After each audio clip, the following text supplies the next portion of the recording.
c'est Anne du Plaisir d'être soi. Aujourd'hui, je voulais aborder avec vous un concept qui me tient à cœur et que je nourris au quotidien.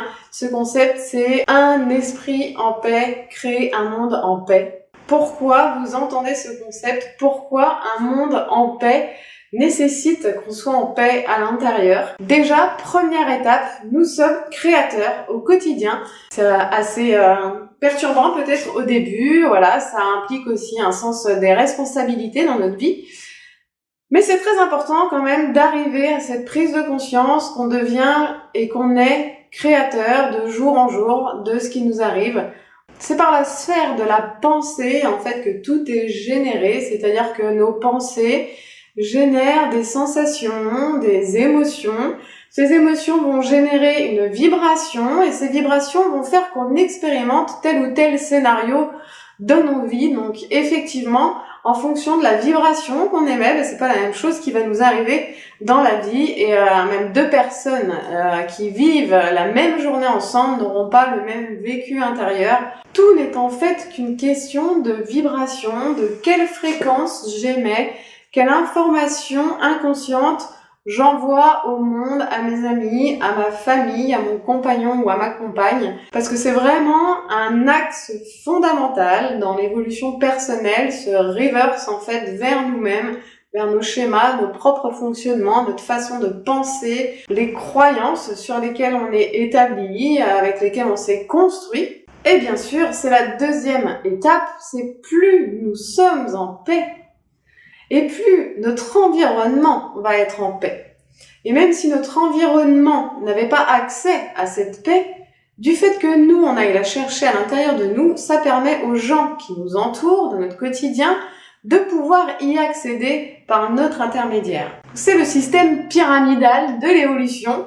C'est moi, j'évolue, et ça permet aux autres aussi, autour de moi, d'avoir accès aux évolutions que j'ai mis en place. Tout ça est une question de résonance. Je vois bien dans mon cabinet que les personnes qui arrivent font référence, rentrent en résonance avec une partie de mon passé, des choses que j'ai mis en lumière, sur lesquelles j'ai avancé, avec lesquelles j'ai développé des ressources, des capacités. Et tout ceci, ça me permet aujourd'hui d'aider les gens, de faire en sorte qu'ils touchent à l'intérieur d'eux-mêmes leur potentiel, leurs ressources. Troisième point, vous allez me dire, mais comment je peux faire pour me ressentir en paix? Qu'est-ce que je peux mettre en place concrètement dans ma vie pour faire en sorte que je me sente en paix? Alors, il y a plusieurs chemins, c'est comme tout, donc il y a plusieurs chemins en fonction des gens. Moi, je peux vous donner les chemins que j'ai expérimentés et qui fonctionnent. Pour moi, ça a été la méditation. Donc, on en revient toujours à la méditation. Mais oui, la méditation vient vraiment profondément ancrer cette vibration de paix à l'intérieur de soi. Ça fait vraiment du bien de méditer, même si c'est pas toujours la paix à l'intérieur. Mais justement, la méditation nous amène à nous sentir en paix, même quand c'est pas la paix. Et en ça, c'est réellement intéressant parce que ça vient développer cet observateur à l'intérieur de nous. C'est comme un espace à l'intérieur de nous où quoi qu'il se passe, c'est ok. Donc effectivement, il y a une sorte de paix qui vient se poser malgré les émotions de la vie, malgré les vagues émotionnelles qu'on peut vivre au quotidien. Et c'est comme ça pour tout le monde. Moi aussi, il y a des moments où je vais bien, je vais moins bien, je vais très bien, je vais pas du tout bien. D'aller chercher et de connaître cet espace à l'intérieur de paix, de ressourcement, nous permet vraiment de traverser ces vagues avec beaucoup plus de douceur, de bienveillance pour soi, pour l'autre, et forcément pour la planète, par extension en fait. La méditation, l'hypnose, la relaxation, de manière générale, tous les outils qui vont vous amener vers de la détente, tous les outils qui vont vous amener aussi à la connaissance de vous-même, de vos schémas, de votre fonctionnement.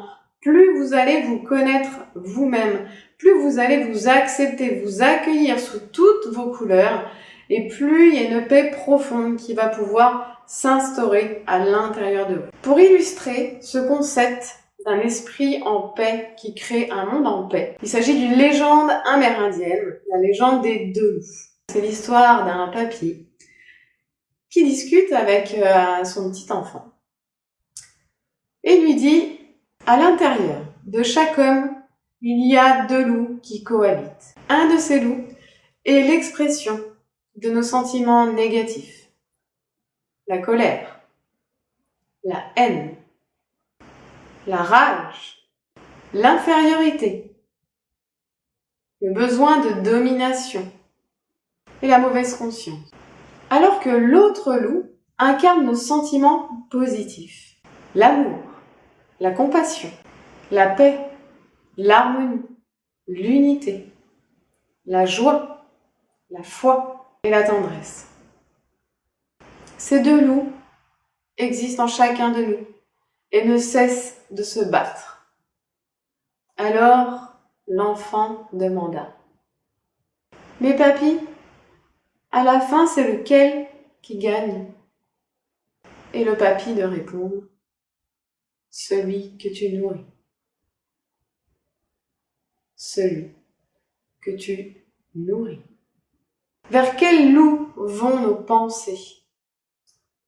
Tout ça, c'est un travail de fond qui se fait en se prenant par la main et en commençant petit pas par petit pas. C'est le meilleur moyen d'avoir des changements profonds, pérennes, là, dans lesquels on est vraiment stable. Donc, quel loup décidons-nous de nourrir? À qui on donne les croquettes? Et vous, ça m'intéresse de savoir quelles sont les techniques précises que vous mettez en place dans vos vies pour, voilà, nourrir cette vibration et ce sentiment de paix intérieure. Je vous dis à bientôt, j'espère que cette vidéo vous a plu. Gros bisous!